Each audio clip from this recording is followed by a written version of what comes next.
Amen. What's going on? Are you doing good? Or what? Yeah? Heath, how you doing? Good. Good. Get any deer there the other day? Nothing? Anything? Not all the Slayer like deer. No, I'm not. How's Miss Verrill doing? Doing good? No? She's awake. Everybody's awake? What's that? I said, what do we sign up for John Short Guide Service? Hey, no. How many did you get in Ohio? 5, 6? What's that? Would you shoot 5, 6 in Ohio, right? No, I only shot 2. I didn't even stay. I was done. My mind was fried. I'm gonna share a little bit of that with you this morning. Where's your husband?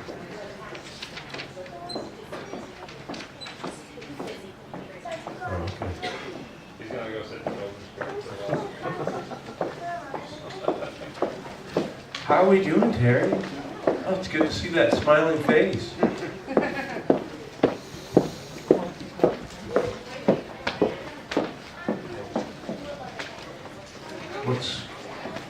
Oh, you're not teaching the kids' church today? Really? Who's doing that, Joe? Jesse? Oh. It's taken care of. Amen. Mo, I'm not on, am I? Oh man, I've been dragging this out now for about 5 minutes. All right. But he's like, what in the world is going on in here? But anyhow, I'm a little medicine-y head. I don't even know if that's even a word. Here, what's that? It's the man flu. No, I didn't catch the man flu. Hey, you got it too? I'll share a little bit with you, but as most of you know, I went on a hunting trip here last week. I left here Sunday, and I went to spend some time out in Ohio. And I went to the Shawnee. It was the Shawnee State Park. All right. Now I've been to Ohio quite a few times. And when I think of Ohio, I think of cornfields. All right. I think of soybeans, and I think of real small strips of woods. And that's my perception of Ohio. And I thought, man, this is gonna be awesome. Well, I had never been to Adams County, Ohio, which is kind of in the southeastern part of Ohio, but I get there, right?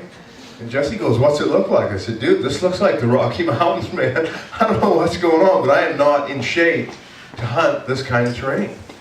And I'm looking, right, and it's called the Little Smoky Mountains. And I'm sitting there, and it's just like, Jesse goes, I said, man, I'm in trouble. This is just insane. So I start looking, and there's just steep peaks, and then now the steep peaks, they're just, it's like you look down, it's like a vertical plunge into mud, into this gut.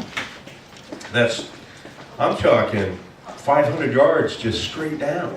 And there's cliffs, and I'm just like, this is not going to be fun. I had it all in mind, I'm going to be out, on the edge of this field, and I'm seeing all these deer and this. And so I get there, and it's 63,000 acres of just nasty wilderness terrain.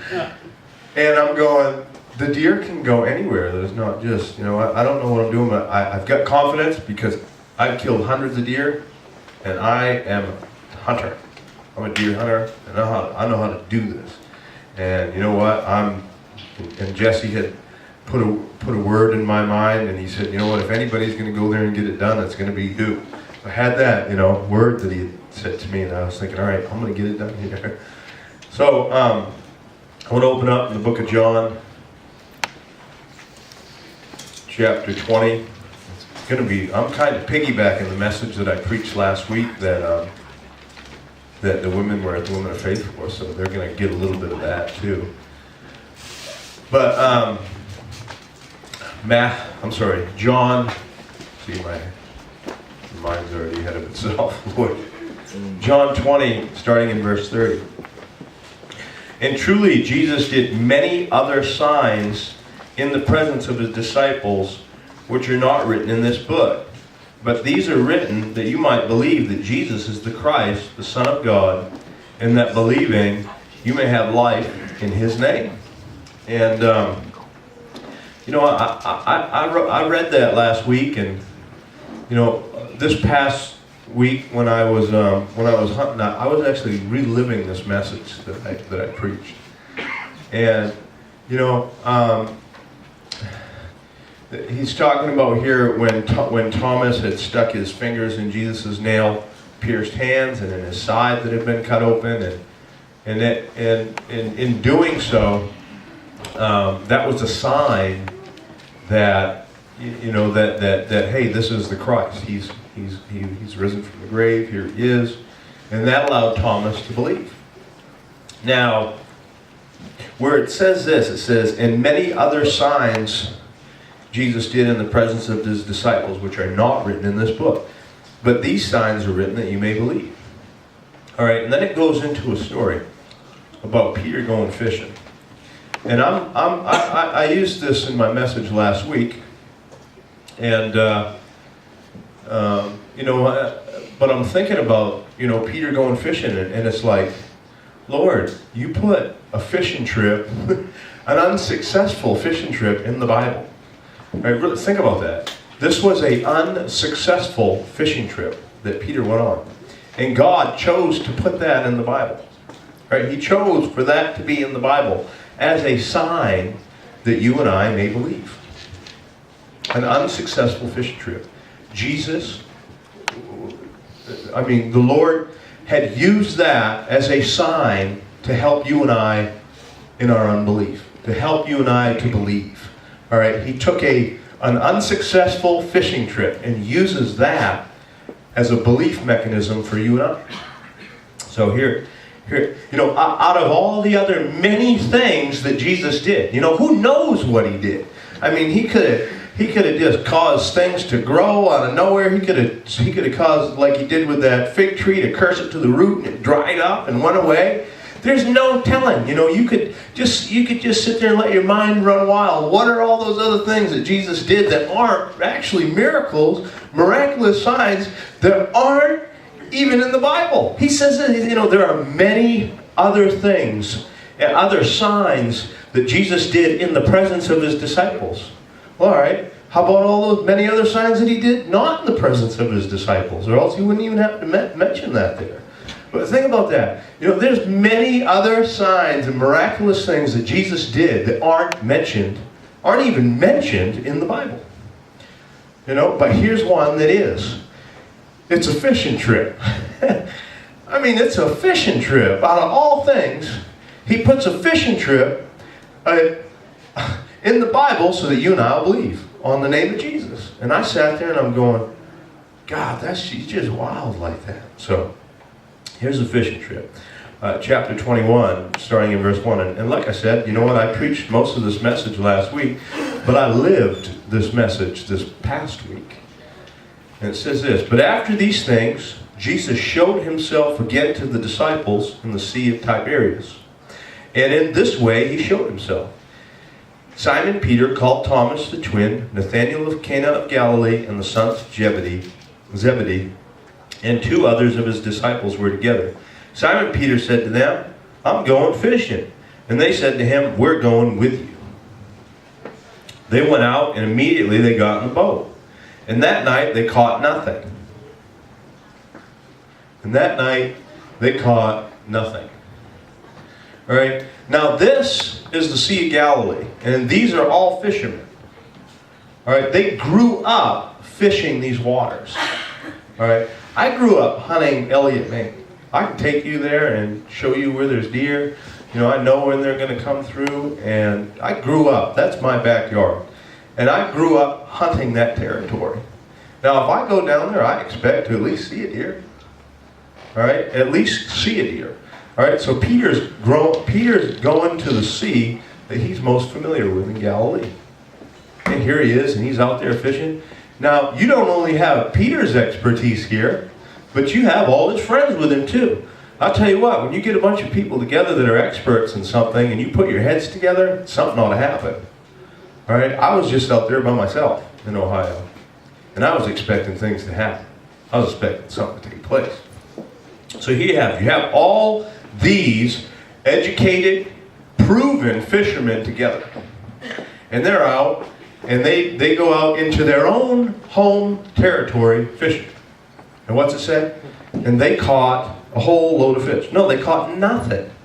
But when morning had come, see, they were out there all night. But when morning had come, Jesus stood at the shore, yet his disciples did not know that it was Jesus. I want you to look at that verse too. Jesus stood on the shore, yet his disciples did not know that it was. Why didn't they know it was him? The Bible goes on to tell us further on that, you know what? They weren't that far off the shore. They're like, a couple hundred feet off the shore. I'm going to know you, Tim, if you're 200 feet away. I'm going to know that's you, right? We spent Joel. I know you guys that know me. And his disciples didn't even know it was him. So why? Think about that. Why? Why didn't they know that it was him? Verse 5. Then Jesus said to them, "Children, have you any food?" And they answered him, "No." And he said to them, "Cast the net on the right side of the boat, and you'll find some." So they cast, and now they were not able to draw it in because of the multitude of fish. Therefore, that disciple who Jesus loved said to Jesus, "It is the Lord." Now when Simon Peter heard that it was the Lord, he put on his outer garment, for he had removed it, and plunged into the sea. But the other disciples came in the little boat, for they were not far from land, but were about 200 cubits, dragging the net with fish. Then as soon as they had come to land, they saw a fire of coals there, and fish laid on it, and bread. And Jesus said to them, "Bring some of the fish which you caught." Bring some of the fish that you caught. He even gave them credit for their catch. Do you see that? That's Jesus. Bring some of the fish that you caught.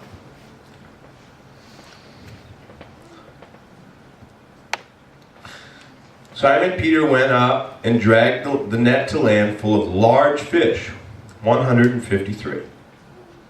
I don't know what the detail of that is. That's something maybe you pray about. Some of you guys probably got wackier minds than others, and you come up and all kinds of ideas and thoughts about what that 153 is and who they are and how it's. But you know what? I'm not that guy. So if you want to play around with your mind, go ahead and play with your mind in that.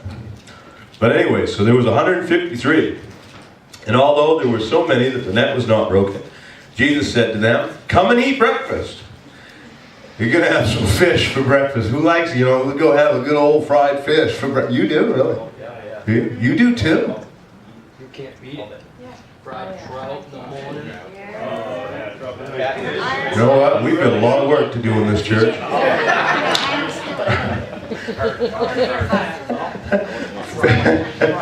Fish and eggs. All right. So then Jesus took the bread and gave it to them, and likewise the fish. This is now the third time that Jesus showed himself to his disciples after he was raised from the dead. Oh wait, verse 12. Here they are. They're eating breakfast together. All right, point blank. Verse 12. Jesus says to them, "Come and eat breakfast." Yet none of the disciples dared to ask him, "Who are you?" I mean, does that not just seem a little odd to you guys? Huh? What? Doesn't it seem a little odd? What's that? When you just read that, you read it last week, but Yeah. you just read it, it sent a chill right up my back. I'm like, They didn't even know. Yeah, they didn't even recognize. I mean, yet none of his disciples dared to ask him, "Who are you?" knowing that it was the Lord. I think about that for a minute. I'm like, God, why is that even that way? Knowing that it was the Lord. Jesus came and took the bread, and he gave thanks, and likewise the fish. Now this is the third time that Jesus showed himself to his disciples after he's been raised from the grave.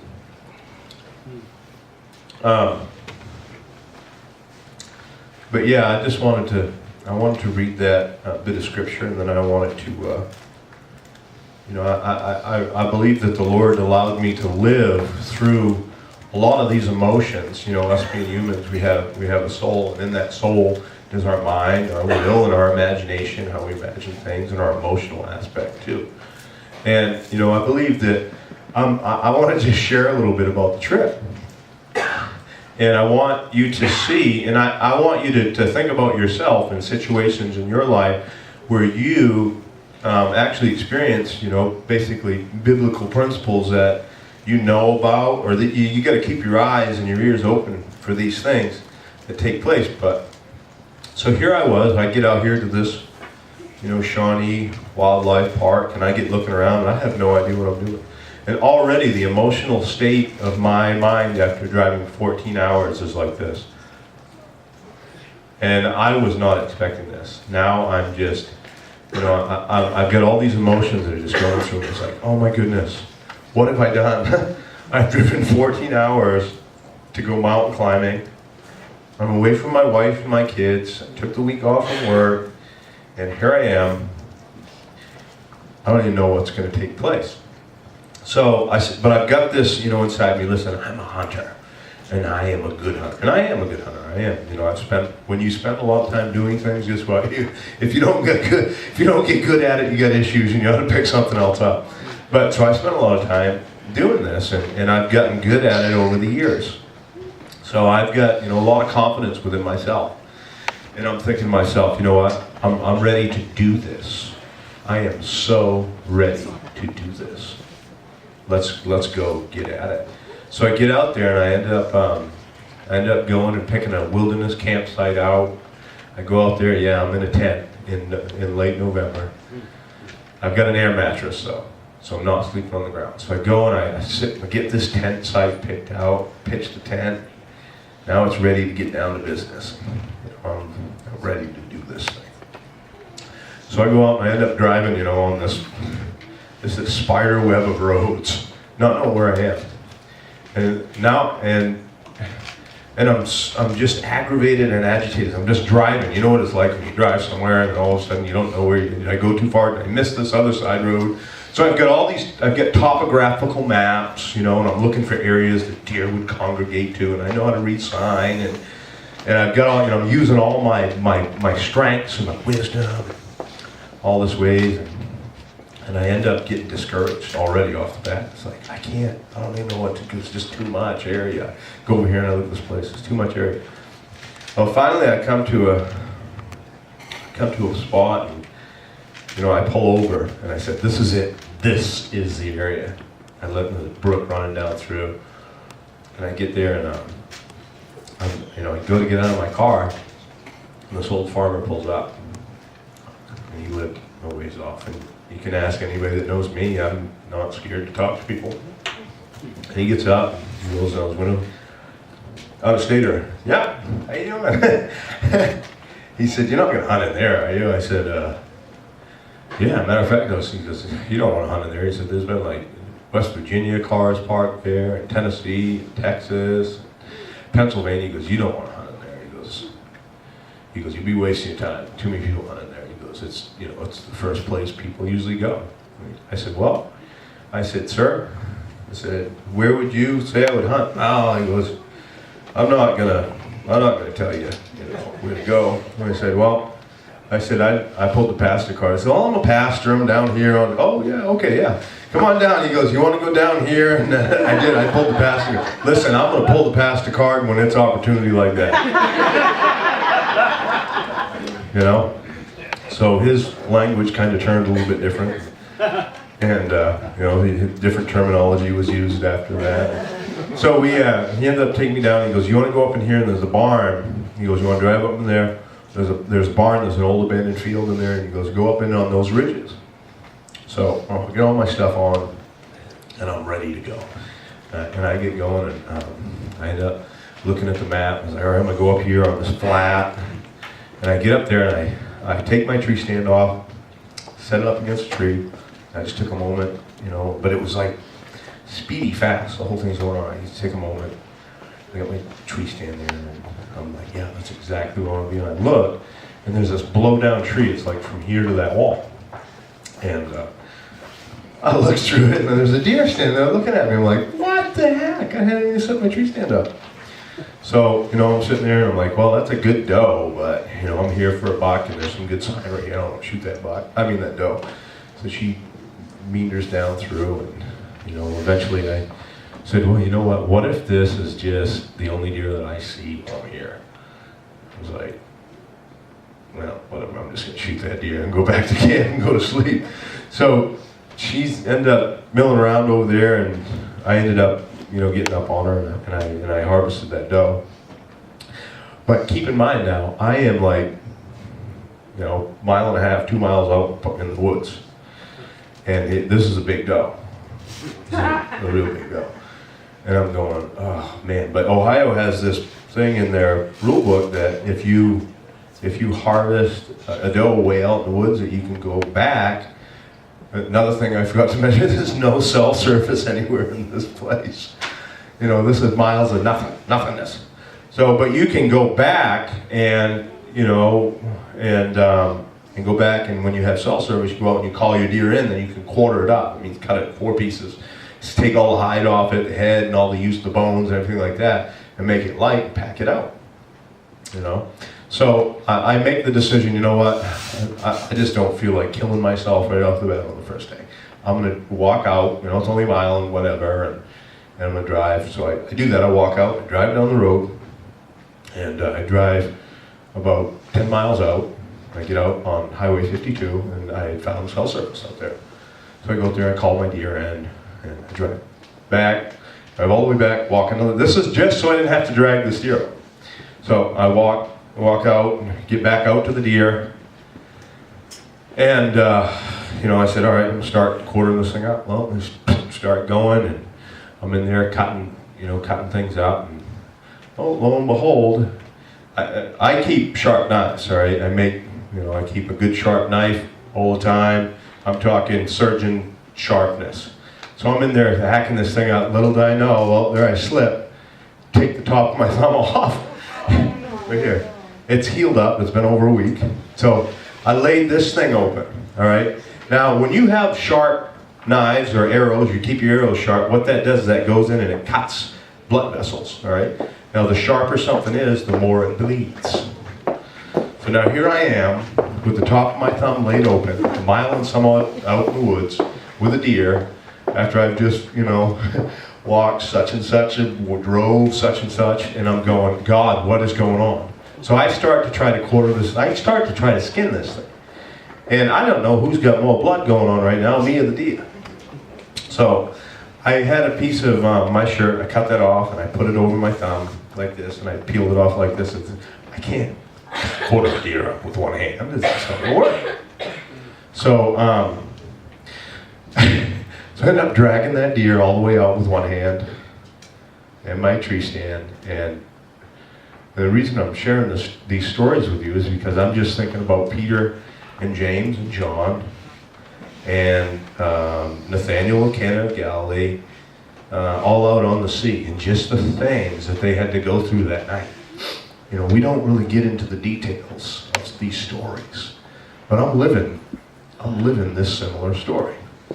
All right, what are the things? These are fishermen. You ever had a hook through your fingers? How about one through the side of your leg? These are things that happen. I guarantee you, these are things that happen. This makes these stories so these men believe. Now, when a man believes, a man is capable of great things.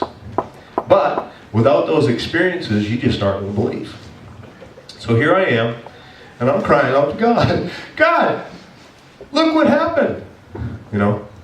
So I've got this thing, I dragged this deer out, and now I'm just wound up. Has anybody ever been just wound up? You're just, and I seem to be, I don't know where I get off the crazy train, but as soon as I hit Ohio, it's just like 100 miles an hour. I'm going here, I'm pitching a tent, and I'm running over here, and I've got deer on the brain, and I got topographical maps, and I know this is, and so anyhow, I end up getting this deer out, and I drive it back to camp, back to my little campsite, and on the way through, I noticed there's other campers, all right? There's a couple guys from, they were right down there from North Carolina.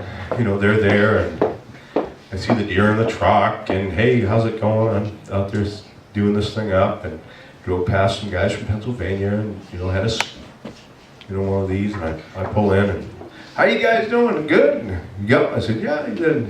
They said, where'd you get that? I said, over there on Lower Road and what have you. Oh yeah, we have none over there. I said, good. How many you guys got? Well, nothing. I said, really? They said, yeah. They said, how long you been here? I said, man, I haven't been here for 3 or 4 hours. And they're like, really? You already have a deer? We've been here for 3 or 4 days. We've been here for like 16 days. We haven't even seen a deer. And all right, so now I'm the bad guy because I ain't got a deer, right? So you know what? So it goes on. So I kind of get sneered at and snarled because I'm going, what the heck is going on? And so I left there and went back, got my deer all cut up, put it in the freezer, and did that. And I get my Bible out and I'm just sitting there and I crack it open. I'm going, all right, give me some wisdom and revelation, Lord. I'm here. I need a word from you. I need a word from you. And I'm just sitting there and I'm excited. I get a deer. The Lord reads to me. The Lord puts in my spirit Jeremiah chapter 3 verse 5. And I'm thinking, all right, this would be great. Uplifting word. So I go there. I'll go there for you. And I'm here, right? It's like, I'm going and I'm looking for, this is a word from the Lord, right here. Jeremiah 3:5. And it's like, I'm ready to change, things are going on. And I'm just, God, what do you got for me? And I recorded myself, before I even went to the word to look at what I'm saying, am I having a great time out? And he was so, I already got a deer down, got some great advice from a farmer, I'm ready to do it. Got the word of the Lord, Jeremiah 3:5, I'll look it up later, but amen, so I go and I get back, I get the word, Jeremiah 3:5, and it says this, it says, will he remain angry forever? And will he keep it to the end? Behold, you have spoken and done evil things as you were able. I'm going, God, what's that all about? What are you going to do? Smite me out here in the middle of nowhere? So I'm thinking, I'm going, God, what have I done that And so I just spent some time, Lord, forgive me, search me. If there's things that I've done, show me and tell me, teach me. And then he went on in the book of Jeremiah, there was a part about there where it says, I'll raise up man in that day who will shepherd my people and will teach them understanding and knowledge. And the Lord said, that's what I've done with you. I've raised you up. And he said, I'll put my heart in you, and you'll be able to teach understanding and knowledge to my people, shepherd my people. I said, all right, great, God. I like that better. And so, I like that a lot better. But, so he was, so here I am. And, I just got beat up by God. It was the first time that he's really beat me up like that in a while. And I don't know if you know what I mean when I mean beat up by God, but it's just like I was waiting for that time. I'm here to experience God out in the wilderness. And it's like I got on the fast forward crazy train. So that was Monday. That all took place Monday. Now, Tuesday, I get up. And keep in mind, I'm in Ohio. I get up and I go back to this place where I had shot the doe. And I go back and I'm ready to shoot another deer. This is my big buck spot. I'm all ready to go. So I get there and I go and I get in my tree stand and I see nothing. Nothing. Or a doe or something. And then, so I get out of there and I go, I'm frustrated now. I am angry because I'm expecting, when you go to Ohio, you see 10, 15, 20 bucks a day. On average, it's how it usually works. So now I'm frustrated. I haven't seen anything. What in the heck is going on? Well, maybe I'm not. So I start getting my calls out. I get my calls. I get my calls out. I get my rattling horns going, and I'm giving it my all. I'm gonna do this thing, right? And I'm going at it and. Nothing. I might have seen, I think I saw a doe or something that night. Oh, that evening I went back and I went a little bit deeper. That's just what I need to do is shoot a deer out deeper. So I went a little bit deeper and I'm out hunting and I'm out there and I saw another doe. And I passed on that doe because I thought it was a wise decision. I had a cut thumb and the thing was like 3 miles out in the woods, so I decided I wasn't going to shoot that deer. I passed on it, and I get back to camp. Now I've been here for 2 days. I don't have a deer, but this is doe. I'm here for a buck. I spent this money, went down here, so I'm here for a big buck. So I'm starting to get like, what the heck is going on? This isn't cool. And God's already, He gave me this crappy word. God, I'm here for a good word. I'm here for, an uplifting time in your presence, and you give me a junk, crappy word. What is up with that? So, I'm angry at God now. Now him and I, I'm mad. Like, what is going on? What are you doing here? So I'm aggravated, agitated, but you know what? I had a good night's sleep the night before in my tent with a little heater fan in there in 30-degree weather, and I had a nice air mattress. All right, so here I am. I get my nice air mattress, so I'm up off the ground, so I'm not cold. My body heat's not going to the ground, and no sicknesses, no colds. Everything's good. I'm eating peanut butter and jelly sandwiches because I can't cook, for those of you who know me. So you can't mess up a peanut butter and jelly sandwich. So, I'm sure you can. yeah, I probably could. So I go back, I was a little upset, and I go back and I get in my tent, and I'm in there. I get the same knife that I sliced my finger open with, and I'm in there, and I got my little headlamp on, a heavy light, and I'm looking around. I get my knife, peeling an apple out. I drop my knife right through the air mattress. Yeah. And now I'm angry. I'm like, what is going on? So now I'm like, where's the favor of God in this trip? Where is the favor of God? So there's my air mattress, and I'm looking at it, and I've had experience. I go, Plimpton taped his air mattress. I'm going to tape mine. So I've got tape, but all the tape is on my thumb. Duct tape. So I tried to peel some of that off and stick it on the mattress, and anyway, that didn't. I get it in, I get up on it. So it's like, come on, God, what is going on? This is just crazy. I'm here, Lord. I've taken time away from my family. And I'm a good hunter. And I'm here to shoot a deer. So, I didn't really get much sleep on Tuesday night. And, God didn't, I prayed for y'all. And God He didn't give me any words or anything. And it was just like dead. And I'm going, listen, man, what's up with this? I prayed, whether I should go on that pastor's conference down to Florida or if I should go hunting because you and I were going to spend some time together. And I believed that you wanted me to take some time. If you didn't want me to go, you could have made it clear. So here I am just yelling in my tent. You know how I get with God. I mean, she'll hear me. I'll be just yelling, God, what the? And, and I'm yelling in my tent. So I don't know what those guys down the road from North Carolina thought about the crazy Maine dude out there just yelling in his tent at himself. What they put, so I'm yelling in my tent. You already got the deer. They probably wanted to follow what you were doing. I don't know. They were. Right. But so I ended up falling asleep. I didn't get a good night's sleep. I got up Wednesday morning, and I went back to the spot where I'd seen the deer before.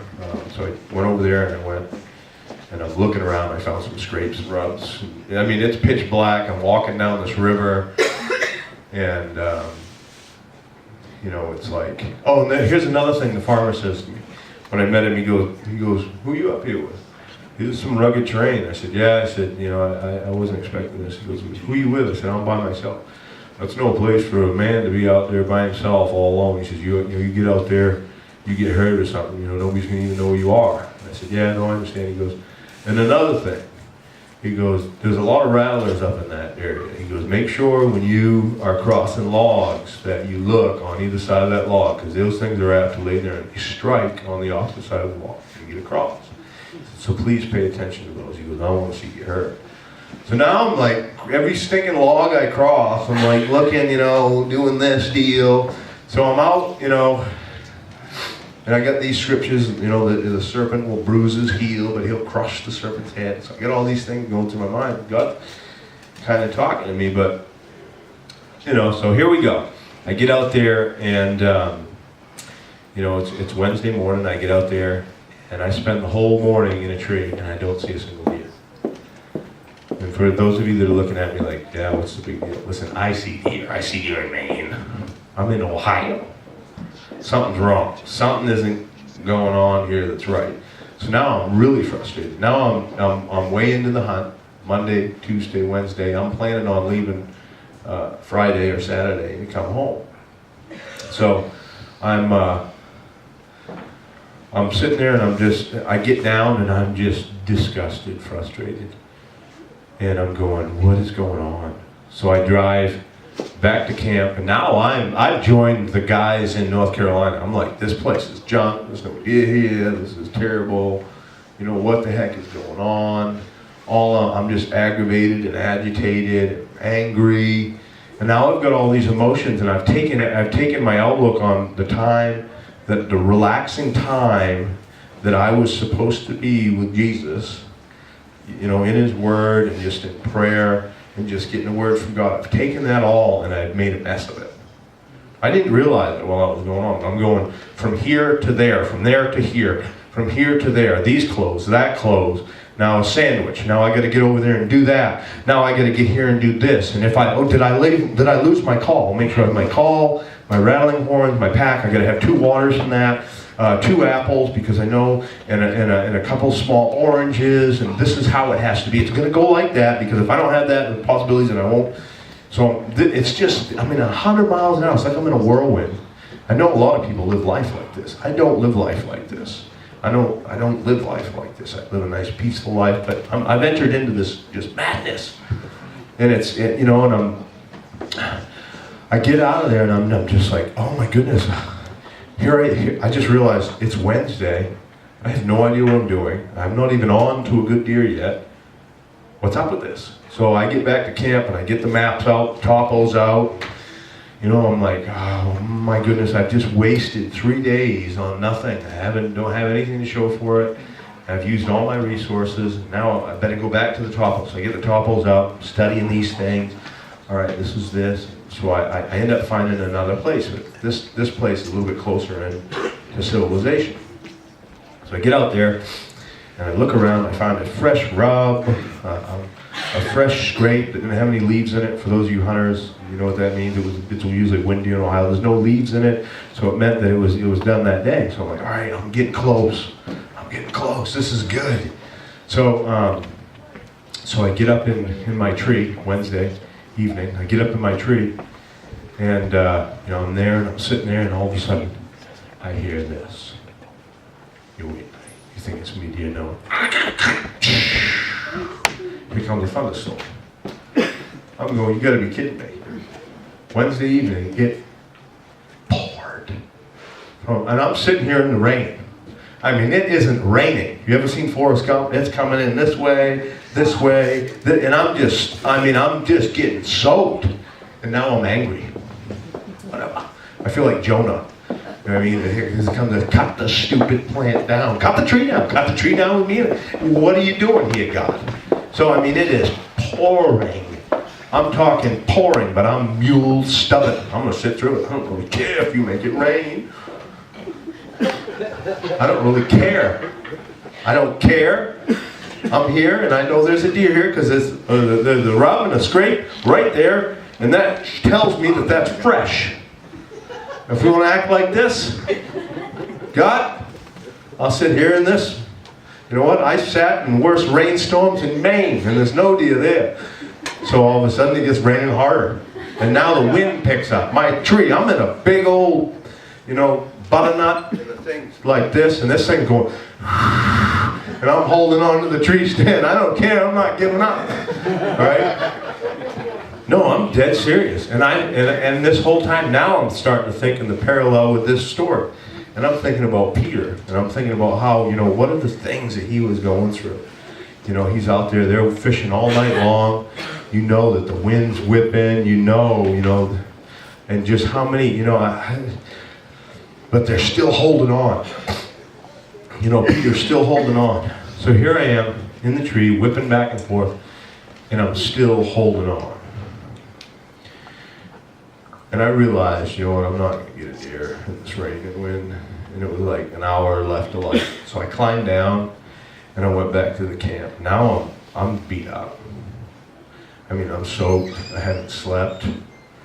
And I start like a kid, I'm just weeping. I'm just crying. I'm like, what the heck is going on? I can't take any more of this. I haven't had any sleep. I drove 14 hours, went from 14 hours of driving time, jumped in a 400-mile run, and then dragged a deer out, slept that night for maybe 3 hours, and I'm just like, I'm beat up, and I'm starting to cry. I'm like,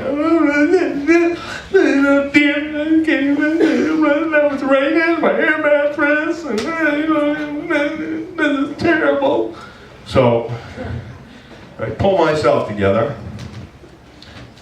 I go back to my tent. And I go in there and I look at this mess. And not only did I go through my mattress, I went through the floor of my tent. And now my tent's wet. Starting to cough. And I'm looking around. I was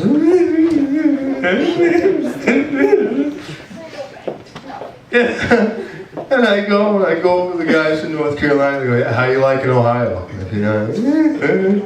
They said, see that other cabin over there? It's called an outpost cabin. Nobody's been in that thing. He goes, why don't you just go get some rest, man? He's like, you look like a mess.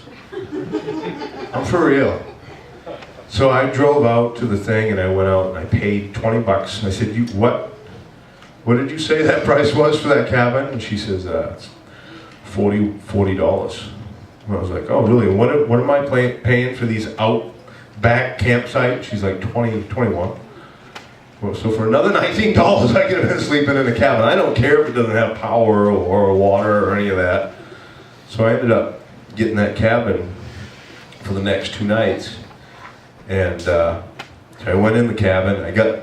I'm not even in, I'm in my word for like, I'm like, yeah, I'll get to that later. I read a couple scriptures and I go back to this over here. And I'm studying the law book and the counties. I'm spending way more time over here and not any real time there with God. So I go back to the topos and these, outline maps. And I'm sitting there and I'm like, no, whatever. I'm just going to go where I was today. And I know there's a buck there. And, I've worked through it. So I get, I'm putting all this time and effort into this hunt. So I get up the next morning, Thursday morning, and I go out, and I walk out, get out to my spot, the spot that I sat in the rain in, and I climb up the tree, and I'm sitting there, and so that night, I forgot. So Wednesday night, about 12 o'clock, this happened. I'm going, what is that? I start coughing again. Now I go right into the, now I'm all filled up, hacking. All right, keep in mind, I'm bow hunting. A bow and a deer. All right, that deer has to be within 20 to 30 yards of you. A deer has senses. 1 is its nose. 2, its eyes. 3, its best sense, or its ears. Try this. No, that isn't going to work. The deer's going to hear me. So I'm like, oh no, what's going on? Here we are. It's Wednesday night, and the deer's there, and I'm out in the middle of nowhere. What am I going to do? I can't sit in a tree stand and cough. I might as well just ground hunt. And ground hunting is useless. I might as well, So I get in my truck. I drive 50 some odd miles into the closest town, where there's a Walmart. And I go in and I buy about $100 worth of stuff. No, I'm serious. I got cough drops, I got Robitussin, I got this, I got packages of pills. I'll tell you what, kids. No, I ain't gonna say that. I didn't overdose on cough drops, but I ate about 3 bags that night. I'm not joking. So, I'm all medicine head. I'm serious. I'm all medicine head. I get out to my tree stand and forget. But anyways, I get up to my tree stand. I forget my little harness thing that I've created, so I don't fall out of my tree. And I get out there, and now I'm going up 30 feet in a tree, and I'm not even tied off, and I get medicine head. All right. So I start fumbling around looking for something to eat, and I look, my harness is in my bag, and I forgot. My mind is shot. So. I'm sitting there and I end up tying myself off, and I look down, lights coming up, and I see a deer down, and I say, hot dog, this is where it's at. It's gonna happen today. I look down in there, and it's a big dog. She comes up, she walks right by my tree stand. And I didn't shoot her because I saw a bunch of other deer down there, and I figured one was a buck. So up comes another doe, and she walks by my tree stand about 20 yards. And I've got another doe tag in my pocket, keep in mind, and a buck tag. So I'm going, oh man, that is a big doe, and she's going by me, but I know that's a buck. I want that buck. So all of a sudden, another deer comes up out of there, and it goes out. Now this deer is like 40 yards out away from me in the brush. It goes out that way. I couldn't shoot that. I'm like, oh no. Normally the deer will always follow the deer before it. They'll sniff out its tracks or what have you, and they'll see it and they'll go to it because they realize it's safe to go that way. So the next deer comes out, and it wasn't a buck. There was another small doe and a smaller doe than that. So they went off, and I'm sitting here, why didn't I shoot that first doe? Why are they going to be so selfish and so spoiled and all this? So I'm sitting there, and it's like, why didn't you just shoot that first doe? And I'm going to have to explain to Terry why I didn't shoot that doe. And, I'm out here on this, trying to get some meat for the family, spend time for God, and nothing's happening. So I get down, and I go back to camp, and I've beaten myself up. You idiot. You've got 2 deer tags left. You've got a cough, and you're passing deer. So I'm up in the tree stand. Literally, this is what I did. I figured that, what, in order for me not to cough, that little flap of skin, what's it called, that hangs down in you? What was it? I don't even like saying that word, but that thing, it hangs down, and so what's that? So what I do is I figured out, if I could take a cough drop and keep it on that thing, I wouldn't cough. I'm in a tree stand for 8 hours, people. All right. So now I realize that not only does that happen, but this cough drop will melt, all right, down to nothing within about 4 minutes. So what I do is I start staggering cough drops. I got like 5 cough drops in my mouth at once in 5-minute intervals. Do you understand? This is how serious I am. So I've got one. As soon as that one rolls out, the next one's ready to go. You see? No, I'm dead serious. This is the extent that I'm going. I know you. Well, that guy's nuts. Yeah, I already come to that conclusion. So I'm out here, and I'm wanting. I mean, I've got time and invested into this hunt. And I'm using all my resources. So I get up, and that all went. So Thursday midday comes, I go back, to camp and have myself a peanut butter and jelly sandwich, and now I'm angry. Stupid, 4 days of peanut butter and jelly sandwich. This is ridiculous. What the heck? But I ate my sandwich, and I said, no, I'm going to kill that big buck tonight. I'm going back to my spot. I've done my study. I always kill deer on Thursdays. This is how it usually works. And then I take the other 2 days off. So I get my stuff together, and I go out to my stand. I go over to my stand, and I look. And I'm looking like this. I'm getting ready to climb up my tree stand, and I look, and my heart drops. I look over, and there's another tree stand in the middle of the nowhere next to me, about 40 yards away. And I'm looking at it. So I walk over to that, and I realize that guy had probably been there before me. So as much as I hated to do it, I gave him the spot. And I left. And I said, well, I know this deer is coming down this trail, so if I can go up here and cut this deer off, I'll get it before it gets to that guy if he's sitting in that tree tonight. So, remember I said before, deer senses I've got scent lock suits. All right, I got all the stuff. I get spray down sprays that cover scent and all that stuff. So I take a look up, and it's a steep hill. And I said, well, I know that deer, so most likely that deer's bedding somewhere up on that knob. It's about 500-600 yards out, but I can get there. I'll tell you what, from where I was to where I wanted to be, it was some of the most nastiest tangles, and vines, and blow down trees I have ever been in my life. By the time I got up to where I wanted to be, with a 20-pound tree stand, a bow, 2 bottles of water, and a lunch pack, I was soaked. I mean, I'm sweating to death. I mean, sweat's just rolling off of me. And I get up there and I'm going, I'm not gonna see anything. I stink. I got a cough. What is going on? So I get up there, but I'm gonna sit up here. I get up there and I sit down, and I look, and I see Mr. P. Osted's property. It's posted, for those of you who don't know. P. Osted, it's posted. So I look and it's posted property. And I've had enough. I mean, I've had enough. I'm like, in the middle of the wilderness. Somebody's got land posted. So I'm sitting there and I'm broken. I mean, I'm done. I've given up. I'm done. I'm going home. That's it. I'm going home. So I can't take it anymore. I'm crying now. For real. I'm serious. This got me to the point. This was such a head game for me, people. I'm crying.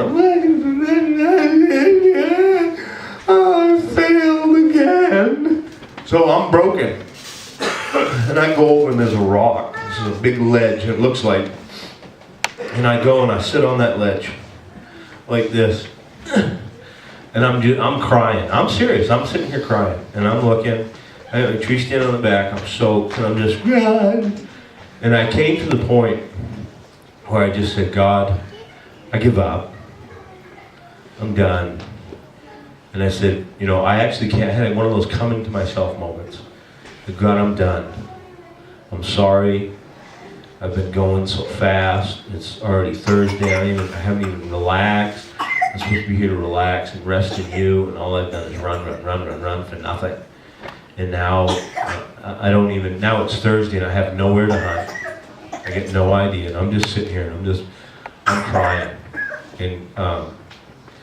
and God begins to speak to me for the first time since the word that He gave me. And I'm sitting there and I'm just looking around and going, God, I'm sitting here and I'm thinking, I'm like, all right, you know what? It's 3 o'clock. You know, I'm soaked. I could climb down and get over to that first spot over in the lower cross within an hour and a half, and I would have about an hour of hunting time left. So it's not a loss yet. But I'm going, no, that's a loss. It's just too much, and I already know. I haven't seen any deer in there, but I could go back. There was some area that I saw. I could go give that a shot. I'd go back and get on the topos and give it one look, because I'm not going to give up. I'm not going to quit. So I get all this going through my mind. And I'm just sitting there, right? And I look down, and there's this little white grass. And I'm just looking at it, I'm like, man, this is weird. And it's like, 300-400, I'm up on a mountain, and I'm looking at a little, and I look and there's a beech tree. A beech tree stands out amongst all the other trees because they're like white. It's in that white grass. And I'm just looking around, it caught my eye again. And I believe the Lord said to me, go sit in that tree and your buck will come. And I said, I don't even know what that looks like. I don't have the topos. I don't know if there's anything even over there. It might just be all rocks. I don't even know what that is. And I got up and I said, all right, I'm going crazy. That's it. I'm to the point of I'm going nuts. So I get up and I said, well, I'm going to go back over there to that lower Twin Creek Road. And that's what I'm going to do. And the Lord says to me again, your buck will be over there. And I'm going, what is this, a faith deal or something here, God? What are you doing with me? So I looked down there again, and I was like, you know what, whatever. I'm going to go to where I believe the Lord's telling me to go. All right, I haven't even been there. The first time I see it. So I walk down, boom, boom, boom, boom. I take a spot. I look down. I walk down the mountain. It took me about a half hour to get over there.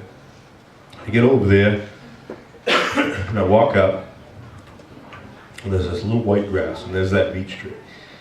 I got pictures of it. I'll show you guys later. But I get to that beech tree, and it's big around. And I look. And there's no reason for a deer to even be here. And I look, and there's like this nasty, this thorn bush. It's wrapped around the base of this beech. And I get to it, and I'm going, what the heck? I can't get it. I'm going to get killed. I'm going to be a bloody mess after I go up that tree. And I go, God, this is just insane. And I look, and there's a spot. I got pictures of this, just so you know. There's a spot that's about this wide. And there's no thorn bush in there. My tree stand about this wide. I get chills coming up the back of my spine now at this spot. And I'm like, what the heck is going on here? So I take my tree stand and I put it around the tree, and I get up and I start making my way up the tree stand. And I get up there, and God says to me as clear as day, he says this, don't shoot the doe. I was like, yeah, right, whatever. So he tells me don't shoot the doe. And trust me, yeah, I know you guys hear stories, well, I heard from God, this and that, and you're like, yeah, that guy's a fruitcake. I do the same thing myself. Don't worry. But I've got some, remember Peter caught the fish? You know, I ask myself that when I hear from the voice of the Lord. I say, yeah, that guy's not talking about myself until I see things happen. But, so if you guys tell me you hear from the Lord, yeah, that's great. I believe you. But there's part of me that still says, all right, they're fruit. I'm just telling, because I do that about myself. I'm just telling you the truth, sharing my heart with you. So I climb up this tree in the middle of nowhere. All right, in the middle of nowhere, no reason for a deer to be here. Thorn bush wrapped around, and the Lord says to me about the thorns, he goes, yeah, how do you think I like having those in my head? You know, and I'm like, yeah, true. And he goes, and you're just complaining a little bit here, but you're wanting to get a deer. So I get up in this tree. And as I'm sitting there, I've got time for the devil to speak to me as well. So here I am. I didn't realize it, but I'm banking that I hear the voice of God or not on this hunt. This is what this hunt was about. Do I hear the voice of the Lord? I've got a lot riding on this hunt right now. Now I'm really starting to cry. Oh, God, this isn't fair. I'm a pastor. I'm supposed to be leading your people. I can't even lead myself. And I've given it everything that I have. I've tried everything that I know how to do. I even bought a tin of chew. I've tried everything that I know works. I've done everything that I can do that I've ever done before. I've gone back to things. And everything that I have inside of me right now is riding on this one hunt. And it might not mean anything for anybody out there, but it meant a lot for me. Do I hear God's voice? So I got the devil. Here I am. I mean, I've banked everything that I am on this one hunt in this tree. God told me to go sit in that tree, and my buck will come. So I've got everything inside of me riding on. Now, think about this. All of everything that I believe, everything when I say I heard God, it's all riding on this. Now, nobody would ever know but me if this doesn't happen. But you know what? If I can't trust that I hear the word of the Lord, do you know what that would do for me? You see the position that I'm in right now. This is a position that I either hear God's voice or I don't. That I either heard God telling me go sit in that tree or I didn't. So I go sit in that tree. And I'm there, and the devil's just beating me up. Yeah, right. You really believe there's going to be a deer coming down here? You just got to get out of here. Yeah, right. You really believe that there's going to be a deer here? You hunted. You know what it is. There's no deer sign here, and here you are in this tree. What are they going to eat, that white grass? So I've got this going on in my head. But I still also remember, don't shoot the does. So I look down, and lo and behold, there's a doe, and it's a big doe. She's coming in, and she's on the backside of this blow-down tree. So I start seeing her, and I'm going, and just like a good Christian, I remember the Lord said, don't shoot the doe. So what do? I try to shoot the doe. I start doing this. And the doe picks her head up. She starts looking, and lo and behold, there's 3 other does with her, and they're all big. So I'm going, all right, if I can just get them to get past that low doe. So I'm doing that, right? And I'm getting aggressive. They're twisting their ears. All right, they were down along this blowdown. I couldn't get her to come over that blowdown. For the life of me. I see now why I couldn't. But I couldn't get her to come over that blowdown. But I'm getting aggressive with this call. Doing all that. And I'm sick, and I'm coughing. And all of a sudden I hear, good. And I look behind me, and here comes this monster buck. And God says to me, he says, there's your buck. Why didn't you ask me for it earlier?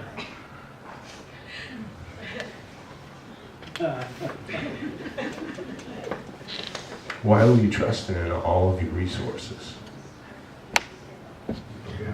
Do you hear my voice, son? That buck came down and I drew on him. I put one through his path. And it was over.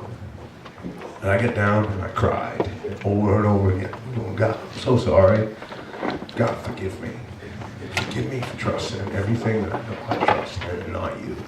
Forgive me for that time, God. Forgive me, forgive me, forgive me. Forgive me for not trusting and believing that I hear your voice. Forgive me, Lord. Forgive me. And I went down and I grabbed that deer. And I sat there and I just gave thanks to God. I just gave thanks to God because everything inside of me and all my walk and everything was riding on that one. I didn't even realize I was in that tree. Everything that I had riding on that one hunt. I sat there and I said, God, forgive me for wanting to shoot those does too and not listening to you, but so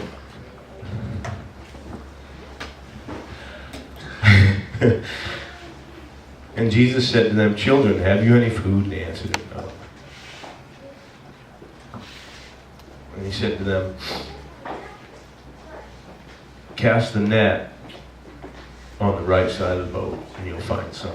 So they cast, and now they were not able to draw it in because of the multitude of fish.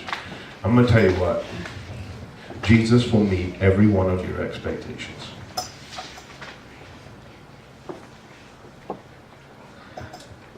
Every one that you have. If you invite him in, and if you give him that time, but you've got, I'm going to tell you again, you have to take that time. Because if not, what's going to happen is you're going to be going 100 miles an hour, to and fro, to and fro, to and fro, to and fro. I could have went on like that for days. Just take that time. Take that time and seek his ways. Take that time and seek his face. Take that time and seek that word.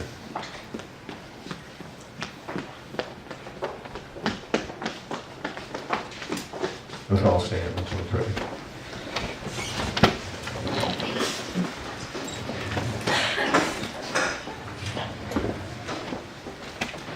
And I thank the Lord that buck came.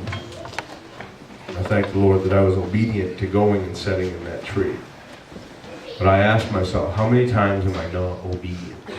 And I bet you ask yourself that too. How many times is it that you aren't obedient? That you miss it? That you miss opportunities like that to hear the Lord's voice? Peter was obedient when he cast that net on the right side of the boat. I was obedient. Well, besides the part with the does, but I was obedient to go and sit in that tree. And in that obedience, there was a fruit of obedience. And there was a fruit that will affect me for the rest of my life. I don't know if you can understand that, but for God to do that for me, to allow me to hear his voice like that, to allow me to act upon that, I'll tell you what, that's just like Peter. And that's written in this Bible for you and I. All right, that story, it may just be a story of, whatever, a bunch of guys caught 153 fish, big stinking deal. People catch thousands of fish at once now. That may not be anything, but being the man that lived that and the power that are in those words, Just like that deer story, yeah, that may just be another deer story that you heard, but I'll tell you what, to me, that's a life-changing event. It's a life-changing event. That right there is probably one of the biggest events in my life that I just shared with you. The part. I mean, I know what it took for me inside of my heart to come to that point. To come to that point. It took a lot. I realized, you know what, I probably wouldn't have ever seen a deer in 20 years hunting that chunk of woods because of my attitude, because of where I was, because of to and fro. But I ask you this, in the hustle and bustle of life, do you take that time just to sit down? And do you really, have you ever put yourself in that position with a vulnerable position like that? On the confidence on what, if you hear the voice of God or not.